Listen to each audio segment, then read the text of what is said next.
Adam, don't do green screen for the rest of the scenes after this. Alright, so the Fosters was on last night. Now, why am I saying last night? Well, I did have planned to get it out on the day. Now, considering that I am going to be going off schedule for the next couple of weeks and only doing one of the 3 things, vlogs, top lists videos, and also updates on iOS and Wisecom. I might actually add that up to 2 because I've missed 1 month already, June. Today, anyway, we're going to be looking at 5 of the Fosters Freeform's TV show best moments. 5 of them. Now, I forgot to actually say my best moments. I didn't really want to put the word my into it because I'm getting annoyed of using the word my. But today, considering that the last time I did a top 5 video, it got about 11 views, which in my case is quite good. So anyway, please don't shout at me. This is just my best moments. And also we will have honourable mentions, and we are also going to be doing this. The first 4 are going to be from a series. So we're going to start from series 1 down to season 4, and then we're going to go and pick and wind up number 1. Now, I may redo this list in the next coming weeks, considering that season 5 has already begun. Here's the intro.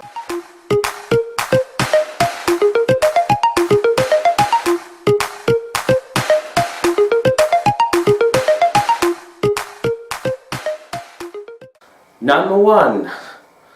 Jude is officially a Adam's Foster family member. As of this came from season 1. In this, we get to see from the start of the series that Jude and Callie was with an abusive carer who has basically done some horrible things, and to this date in season 3 actually killed one of the kids for being too smart. So we do get to see some success that Jude and Callie are saved, but unfortunately Callie was saved first because she went into prison, and then she went out and met the Fosters. So yeah, but in this, what I'm talking about, Jude is seeing him in a courtroom with the 2 mums, and well, they say yes, and it's one of the lovely moments because even Connor, the future boyfriend, is there. So that's just amazing. Season 2 was hard to pick because there were not that many best moments in there that I would consider to be best. But this, I would consider this to be one thing and a step forward for young people being gay, because I am at all acceptance. This one is Jude confronting Connor's dad, and also the scene afterhand where Lena comes to Jude and well, you know the rest. So I'm just going to call this Jude confronting Connor's dad and Lena to the rescue. So to be more precise, in this scene, first Jude decides to put the finger makeup, goes through the hospital and wants to go in and see Connor, but is stopped by Connor's dad and said that you need to go home, and then he doesn't because he sticks up, because at this point Connor's dad is not accepting of the young 12-year-old's gay relationship, which is quite bad in some sort of way, because we get to see how the future goes out for. So really, it doesn't really matter what age you are, being gay should be allowed at any time. Yeah, even though that we're still figuring out our emotions, not everyone is the same, but when it comes to it, you the person who is the young child who has not been accepted by the family members being gay, that child may leave you and never speak to you again, and you deserve that. Anyway, so Lena's dad, god damn it, Lena comes later on and finds Jude sitting on the floor, and then starts crying, and then after that they have a bit of a talk, and then Lena talks to Connor's dad, and then well, you know the scene, because eventually Jude actually gets in, and that's basically one step for Connor's dad.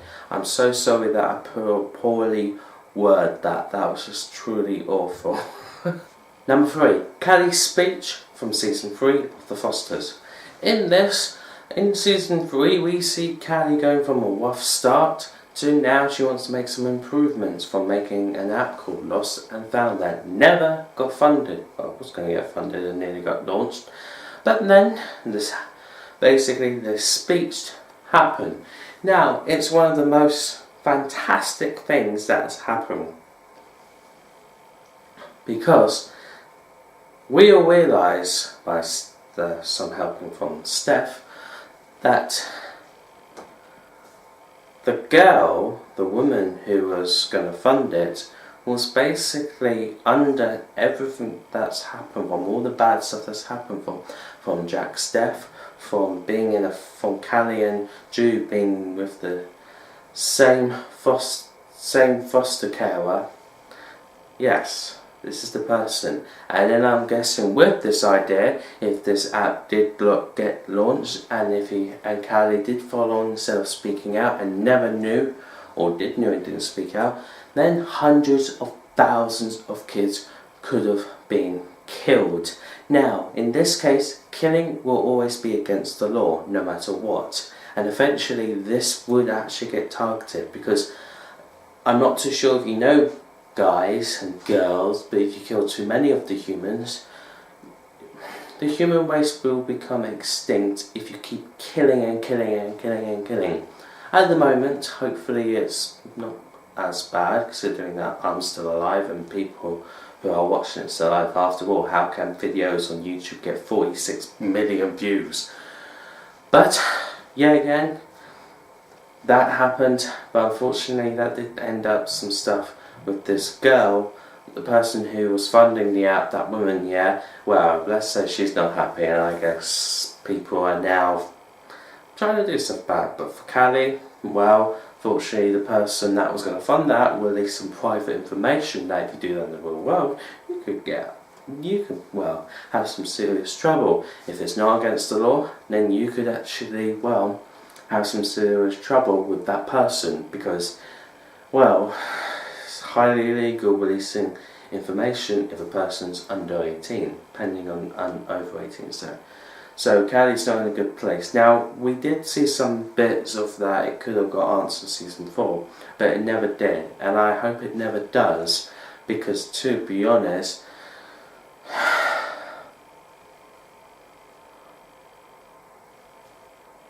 yes, that's what I'm saying to that woman. You're like a psychopath, for God's sake, because we saw a scene after the interview, and oh my goodness, that was the creepiest thing I've ever seen in a Foster TV show. Number 2. Alright, so finding Mariana and Nick's OS. Now, we all do know that Nick came back at the end of season 4A, which was the end. He got released, and in fact he didn't really get released, he escaped. He did, as we heard from a police officer in episode 10. And there was multiple bad things going on in that episode, but we don't need to talk about that. We're talking about episode 1 and 2 of The Fosters. Alright, so episode 1 was something that they did, and they said that they had never done this, that they took over a school and they did a hostage situation when they got SWAT coming in, and it was all mad. And we thought that Nick was dead. It was one of the scariest things that's ever happened.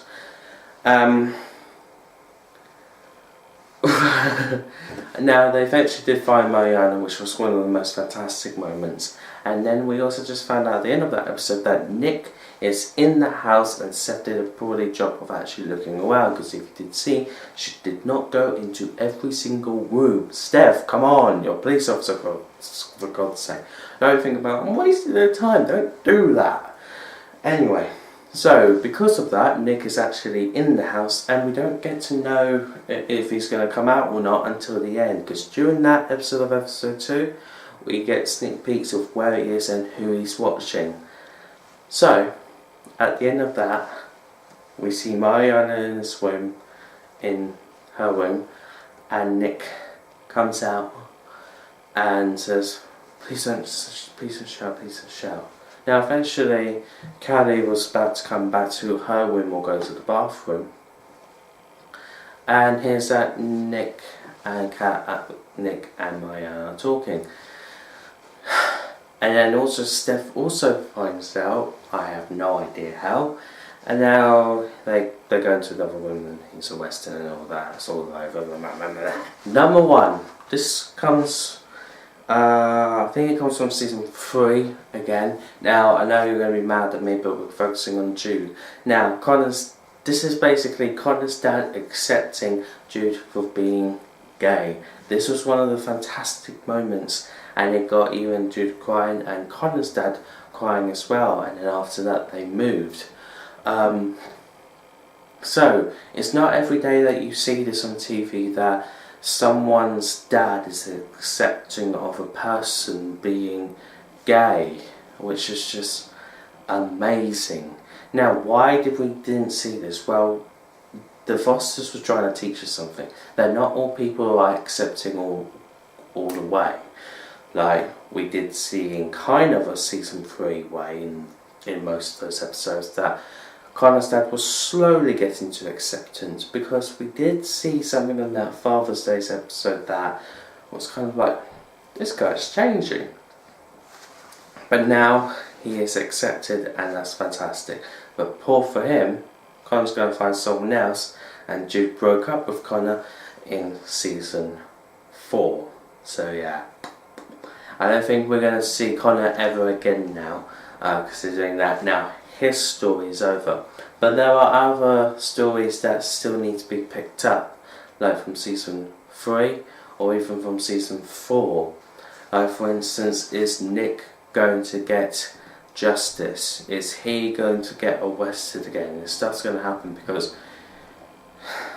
come on, Nick's not the goddamn victim. And, well, you know. So, I hope you enjoyed that video. Remember to dislike this video if you hated it. Anyway, so, I hope you enjoyed this. I will be doing other stuff like this over the next coming weeks, stuff that are easy and not easy and hard to do.